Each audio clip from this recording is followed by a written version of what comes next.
Community is the gathering place where people connect, build relationships, and support each other. I'm very big on community, as many of you will know, and I know what it takes to build a strong community. You need careful planning, determination, and the ability to navigate challenges. And from my own experience, I know you need to gather like-minded people together and spark fresh ideas and build relationships that turn concepts into actions and deliver meaningful results. We also want to create connection and growth and create an environment where conversations thrive and empower groups to collaborate, grow, and achieve impactful outcomes.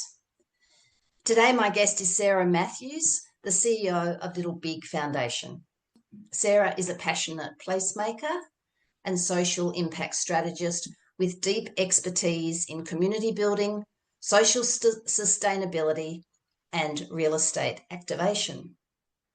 As the driving force behind the Little Big Foundation, she has led initiatives that measurably reduce loneliness and foster strong local connections in residential and commercial precincts.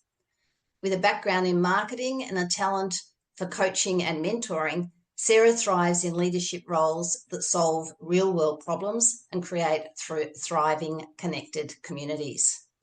We were introduced through a mutual contact, and I'm delighted to have Sarah here today. Hello, Sarah.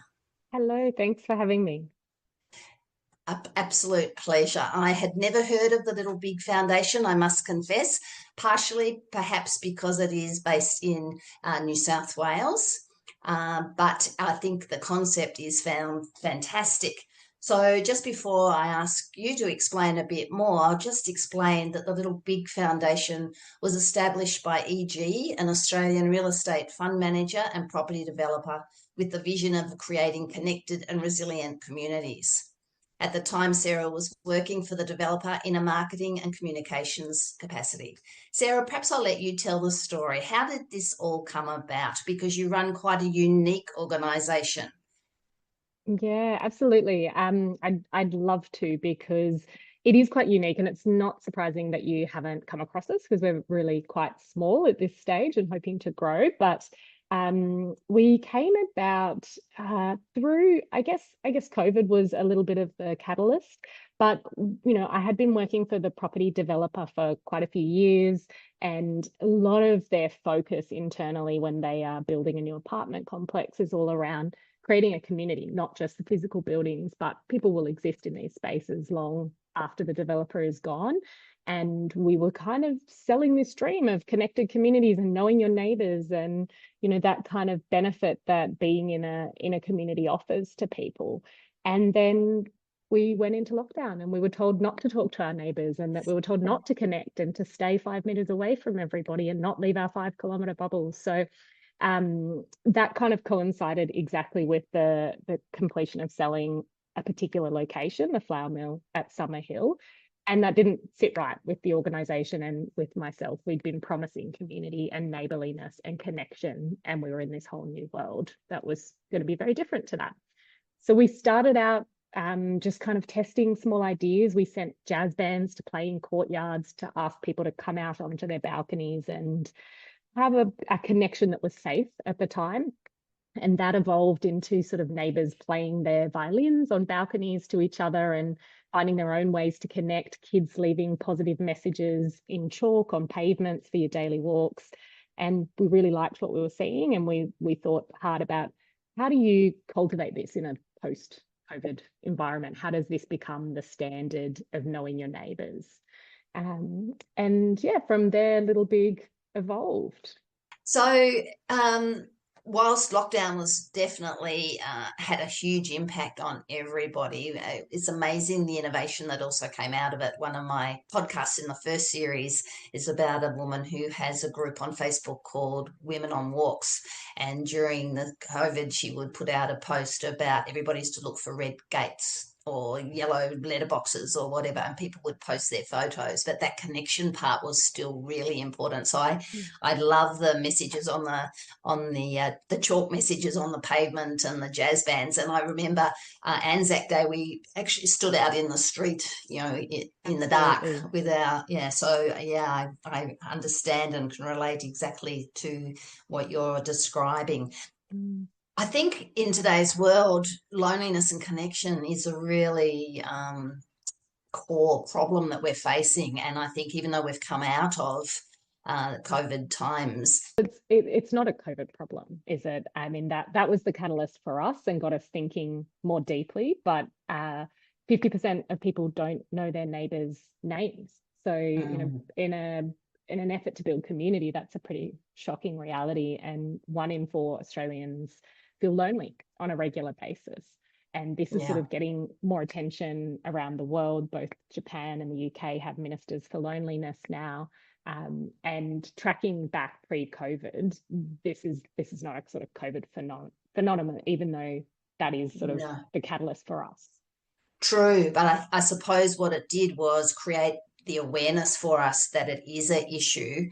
And I know I grew up in a neighbourhood where I knew all the neighbours. And then as a child, we moved away from there, and there was that loneliness of not knowing. And I'm very fortunate that I've lived in the same house for decades now, and we know our neighbours really well. But I also know that these driveway doors that go up and down, sometimes you just don't even see who your neighbour is. Absolutely. Yeah, Yeah. I'm similar. I grew up in a sort of small country town, jumping the fence over to play with neighbours, but that just isn't the reality, with the housing crisis that we are in, especially in Mm, cities. We are going to be living in more urban environments where you drive in through a boom gate garage door and you don't necessarily bump into people at the letterboxes. And that's not mm. necessarily a bad thing. We just need to think about where else we're going to create community, where else we're going to get those connections, and maybe be a little bit more purposeful about that. Yes, yes, I like that. And I think we've talked about another podcast that I've got in the last series about Chatty Cafe, and they're also very aware of creating connection. So, how did you get onto this journey in the beginning? Mm. Where did it all start? You just shared with me that you came from the country upbringing. So, what is the journey from there to now? Yeah, for me personally, Mm, yeah. So my career has always been a bit of a jungle gym more than the latter metaphor. So I studied marketing and communication. So I was always interested in people and connecting and words and stories. And then from there, I kind of almost every job changed between either working in a for-profit role or a not-for-profit role. So moved between marketing and advertising agencies to property development to education, and worked in child welfare for a while as well. So I've kind of always had this desire to link those two worlds together. How do we have, maybe idealistically thinking, corporate funding and corporate outcomes tied to social outcomes? Because doing well and doing good in the world are not mutually exclusive thoughts and concepts. Then they can exist, they can coexist together, and tying those things together I saw as a sort of sustainable way to build more social outcome into day-to-day business as well. Did you ever expect that you would be running a foundation as you are now?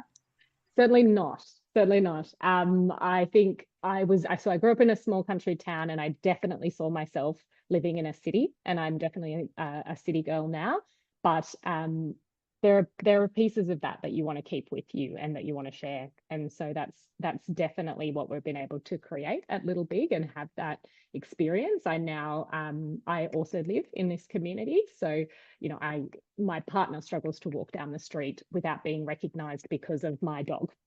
People know me and they know my dog, and therefore now they know him. So he has those neighborly interactions, those little hellos that you wouldn't have without that environment. I often talk about that it's only when we connect the dots, when we look backwards, then we can see actually where we are now. So Absolutely. it's almost like we're destined. We just don't necessarily see it because we have these sliding Absolutely. door moments too, where we may go off in a different direction. So, what have been a couple of pivotal experiences or challenges that you've had along this path from moving from the country, moving into the city, starting your or having this vision? What's Mm. been part of the journey? Yeah, I think some of the pivotal experiences for me, obviously making that big change in my own life, moving from a small country town of 1,800 people to the city is definitely a life change and a transition. And we know from all the research that big transitions in life are a key point of loneliness, whether that's moving home, changing jobs, changing cities, having children. These sorts of things are kind of key risk times for loneliness. So it's definitely an experience, an early formative experience for me. I think in my career path, my first role was working in an advertising agency, in a branding agency, and I really focused and had the opportunity to focus on working with the not-for-profit clients. That was, I'd like to think, because they saw I had an affinity for that industry and that I could really add some value there. Probably it was because I was the cheapest employee in the business at the time, and so it made most business sense for me to be working on those clients. But it definitely is something I was grateful for and honed my interest in using my sort of corporate knowledge and my marketing expertise in a not-for-profit space to do good in the world rather than just sort of sell things or promote other businesses. And then I think another really formative experience for me in my career has been I started my MBA relatively young, and the community around that has had a lasting impact on me. So I was working in a not-for-profit at the time, and I wanted to see us do more. I was very ambitious, probably incredibly naive, but I wanted to kind of iron out those two things and figure out what what could the not-for-profit world do better by leaning into the way corporate organizations operate. And some really strong friendships are forged there, and also really cemented me in my life and community, wider community here in Sydney, kind of forming those friendships over, it was all evenings and weekends. So lots of hours spent with people that I wouldn't otherwise have the opportunity to connect with. So I think those have been personally some formative experiences that have influenced my path. But for Little Big, I think the formative moment is kind of working with a property developer that really cared about their legacy. So it's pretty common, and I guess the industry doesn't always have the most positive reputation, but ultimately people are creating structures for humans to exist in, and they are thinking about that, but some are thinking about it in a deeper and an ongoing sense. So I think to work for an organization that we're thinking 100 years into the future, that these buildings will exist and people will still exist in them, and how is that the best possible place for them to be? How do we have that relationship long after the sales contract is signed for the new apartments and the developer has disappeared? How do we ensure at a extreme arm's length how that community continues to thrive? And so having those conversations and thinking really deeply about that, whilst I still have my marketing hat on and was working in that capacity, is really what led to Little Big. It's really thought-provoking, isn't it, to think what, in 50 years' time, what will it be like? In fact, we have a joke about old buildings, and we'll point out something that, this building was built in 1850, and we have a Dutch friend, and she goes, that's not even old. So, No. so, so thinking about community buildings and some of the things that are built now, sometimes you look and you think, will they survive the distance? So that, and then the people that are actually living in there, and yeah, it's a really big picture thinking, isn't it? That you have Absolutely. to, really stretch your mind and realize that we don't live in a bubble. And No. that's, there is way beyond us to think about, not just this immediate moment. Yeah, for sure. You operate with a lot of volunteers, I believe, as well. And I believe volunteering is another wonderful community to tap into. What have you learnt about gathering like-minded people together to pull a project together? Yeah, I have learned so much from our volunteer community. I'd say, like, there is no way this idea works or exists without volunteers. We're running 90 community events out of our community space every month, and that's on the power of volunteers. I would say one of the biggest things I've learned is to just get out of the way of good people. There are people with great ideas and the passion to make those ideas happen. And if you try to control or constrain that too much, they lose their passion. You take the passion out of it, and then you've lost the person, you've lost the outcome that they can be creating. So really letting community lead, letting volunteers lead on the things that interest them. It's almost a sort of supply and demand mindset from the corporate world. If there isn't the people to power it, then maybe it shouldn't be happening because there isn't the demand to make it work. So that's one major thing that we really lean into. I'd say that there are an incredible number of people who want to do good in the world, and maybe flying to Africa and building a house is not the best way for them to do it. So letting people use the skills that they already have and play to their strengths and play to their interests as well is really important. And the other thing I've learned, which is kind of these are all along the same line, but if I think it's a terrible idea, it will almost certainly be successful. So, we aren't catering to me and my interests here, but I personally, playing board games is not my idea of a great way to spend a Thursday night, but it's one of our most successful programs. So I have personally learnt to put my personal judgments at the door and see what the volunteers, see what the community are interested in, and let them guide everything that happens. I think that's such a valuable point in life in general, that what we don't like doesn't apply to someone else, and we shouldn't make assumptions or judgments, because you've hit the nail on the head. We're not necessarily right at all. So your volunteers, help you to run the community, and what value and impact do they provide to the community in general? Could you share a couple of stories? Because we might have some people out here who actually like to get involved or talk to you further. So let's give them a bit more insight as to what happens within the community.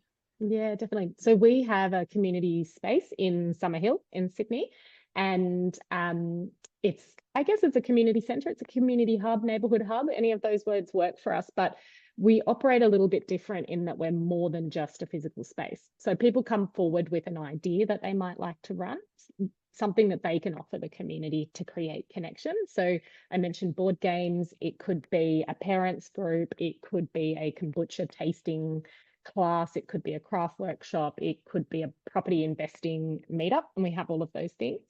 And then they apply. They kind of share with a management committee about how their idea will build connection.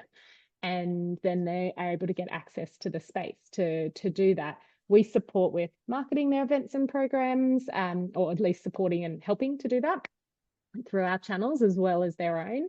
And we also create a community amongst the volunteers, because a lot of the people who come forward willing to share of themselves are doing so because they're experiencing a gap in their own life, maybe some loneliness, maybe a change in circumstance that has freed up some time, maybe between jobs. So, those people have a desire to be part of community as much as the participants that come to their events. So we focus on training and supporting the volunteers so that their events are successful and so that they have a sense of community as well. That's how our residential model works. We're open to not just the people who live in the development that we sit within, but anyone in the wider community. And in particular, we focus on sort of inner west, because with our mission of creating connection, we want to have that sort of walkability, that bump in ability of both participants and volunteers, that you may come along to beer tasting at the Little Big House, but we might see you again at the markets, and then I might bump into you at the coffee shop. And then that is just creating the opportunity for relationships to grow and exist beyond sort of a superficial "I met you once at a networking event." So that's kind of how we work. We facilitate those ideas to happen and to move forward. So people who come from further afield, how do Mhm. they hear about you in the first place? To be honest, I often have no idea because we don't promote further afield. We're very hyper local. So our dream is that there would be a little big house in every suburb because we really want that kind of casual see you at the park and see you with your kids as you're picking up from the school gate and be able to build those neighborly connections.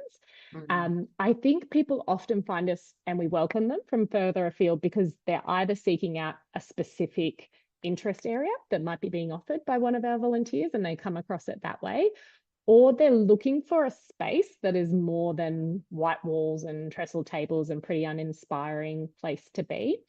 Um, a lot of people find us because we're significantly lower cost than anything that compares and a higher standard. So we offer a really beautiful space.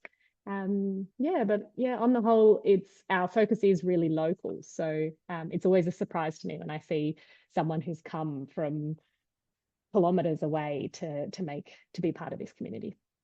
When I was getting prepared for our conversation, I found another quote which is fitting here. It says, "A Mm. community is not just a place where we live, it's where we find belonging, share stories, and grow stronger together."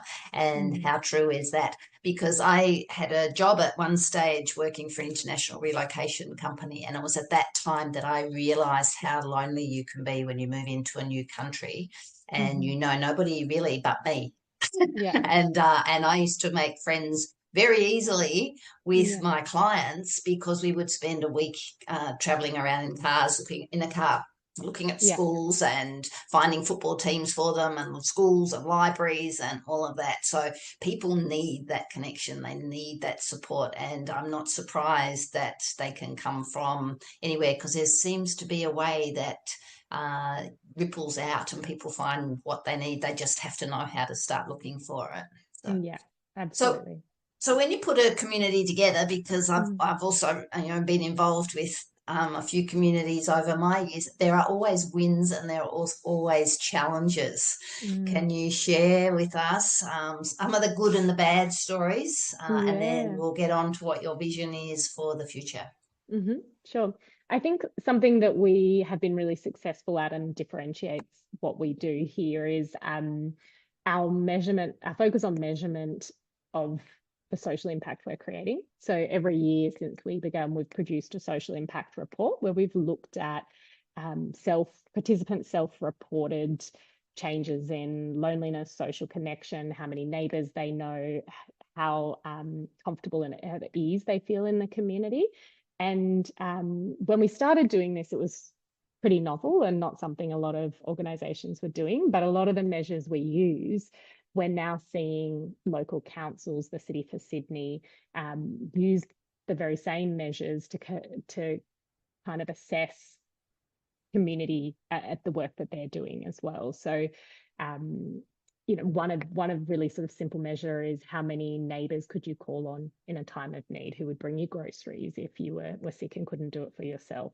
And we're seeing sort of a significantly above average numbers of that happening in the communities that we work with. So I think the success there is both measuring even before you know what you're measuring, just sort of starting with that curiosity around measurement rather than trying to prove.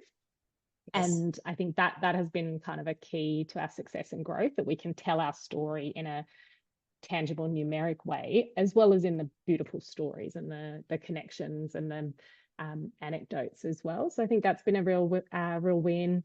And the learning in that has been that it just doesn't have to be perfect. I think I've spoken to a lot of people who are really tripped up by measuring their success and reporting impact. It doesn't have to be perfect. It doesn't have to be refined. Just get started is my advice and my learning there, and you can change it as you go. So I think that's been a key success for us. Challenges, look, I don't think you'll meet a not-for-profit that won't tell you that funding is a key challenge for them. Um, Mm, grants exist, government grants, but they're hyper focused on particular areas and they fluctuate with the sort of changing preferences of government of the day. So that's really tough. There's a lot out there that focus on specific programs, but we're a really human-centered model. We require people to activate people to create this environment, and funding overheads like staff is a key challenge that we're constantly finding. You know, I think we could do a lot more, but nobody really wants to fund overheads, and overheads is people time. So that's a key challenge. But the learning there is just to be as efficient as you can with what you have, to really, that is why we focus on our volunteers, because they are that power and they are able to produce a phenomenal amount for community with that a little bit of support. So that's been, you know, really thinking about efficiencies. How do you do what you do really well and precisely, and focusing on the people who give their time. I think that's really important. And as you say, it doesn't have to be perfect. And I think it's even just, you know, when you can make an impact on one family or one person at a time, then that ripple comes out. When I gave up teaching, they gave me a starfish, and you might know the starfish story. But I always have that in my mind, of this little boy throwing starfish back in the sea, and, you know, the man saying, "Why are you doing that?" And he said, "Well, it makes a difference to that one." And I always think that is so important. It doesn't have to be everybody, but you've got to start somewhere. So the vision for the future and the conversations that you're having at this time with your vision, seeing that this could be 100 years from now, share that with us. I touched on it a little bit before. I think the vision is that every community has a little big house. They have a community space that is free or extremely low cost to access, that there is somebody there activating the community, facilitating and encouraging people to do things for their community. I think loneliness is a completely human experience, and it's also a transient experience. We will kind of come in and out of at different points in our life, but we would love to see chronic loneliness significantly reduced, if not stopped in its tracks. I'm not sure if that's possible or achievable, but that transient loneliness, our vision is that people know how to handle those moments, that they know where to go when they're experiencing loneliness that is, you know, the result of a change in life, and that the Little Big House is one of the places that they can do that. So what would be the difference? I'm just thinking, in my local area, we have some neighbourhood houses which are council run. What's the difference, do you feel, between a neighbourhood house, you know, where someone might be saying, "Oh, well, we've already got a neighbourhood house," and the Little Big Foundation plan? Yeah. My question to that person who sort of says that would be, have you ever been there? And the answer is almost certainly no. So that, you know, there are a lot of community spaces that are extremely underutilized, or they're only able to be utilized by organizations because of insurance and red tape and cost. So the local person who wants to start a book club is not going to pay $70 to $100 an hour to access a space to host a book club for a bunch of people they haven't even met yet. They're also probably not going to have them into their home or lounge room, these complete strangers. So whilst we call them neighbourhood hubs and they exist, they're really only accessible by funded organisations. So you'll see your maybe domestic violence support programs or your supported play groups in spaces like that, which are incredible. And they need to exist and they need to have space as well. But, you know, the person who wants to start book club or wants to share their crafting skill ability, or actually just wants to work on their novel quietly but in the company of other people, don't really have a space other than libraries. But libraries are places we don't talk to people. They're not places we do talk to people, typically. They are changing. So I would liken us more to a modern library run by community centres where there's programming, more so than the kind of traditional neighbourhood hub model. And the other thing that I think is really great about the Little Big House is that you could be coming here for a bereavement support group, or you could be coming here for yoga, or you could be coming here for beer tasting. So it kind of destigmatizes a lot of those services within community, because they are things that we all access at different times in our lives, but you're not going into this service-oriented environment. to access them. We're just all people living our lives and experiencing different things at different times. Yeah, I love it. So what do you need other than funding? And funding's a big one. What else do you need? I think we need to think, so sorry, let me say that again. So because we partner with the property sector and housing is a key issue, and particularly in Sydney, a key priority at the moment, we need property developers to be thinking about how their spaces operate for people for the next 100 years. We need the planning department to be thinking about how they get the most out of these new developments that are coming through. I would like to see more housing created, but also more thinking going into how do people exist in those environments and how will that community be cultivated for the long term. And I think we need to, volunteering is reducing in Australia. So I think as a society, we need to think more about our neighbours and knock on the doors of the person next to you. And nothing builds connection like dropping over some cupcakes or cookies just to kind of start a conversation. So I think in addressing loneliness at a more broader societal level, we need to just think more about the person who's next door and have more empathy for people around us as well. Thank you. Now, I know you don't like board games, but if you came to one of my events, we might play Conversations Count, which is a game that I created during COVID. And the card that you might pull out of the pack is, what do you hope to do that you've never done before? What do I hope to do that I've never done before? It's always been on my bucket list to skydive, but it's an experience I have always thought I would share with someone, and I haven't yet been able to convince anyone to join me. I don't know if I'm brave enough to do it alone. But if you're interested, I'm looking for a skydiving buddy.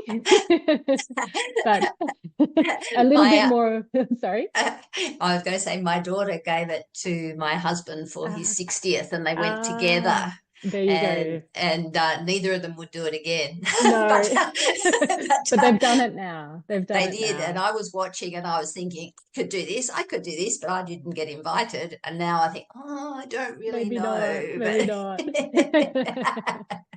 Beyond that, and maybe a little bit more achievable, I love to travel. So every year I'm sort of looking for somewhere new we haven't been and something that kind of surprises us and challenges us. And so we're off to Japan in a few months. So that's the next destination. But yeah. Oh, we'll have to have another conversation about that because we went last year for 3 weeks. So we should have another chat. Absolutely. Yes, I need those tips. Yeah. So what's the best way for people to connect with you, Sarah? Oh, that's a good question. This is where I probably should be able to quote all our social media Don't worry. I'll put them in the thing. But so probably just LinkedIn, social. Yeah.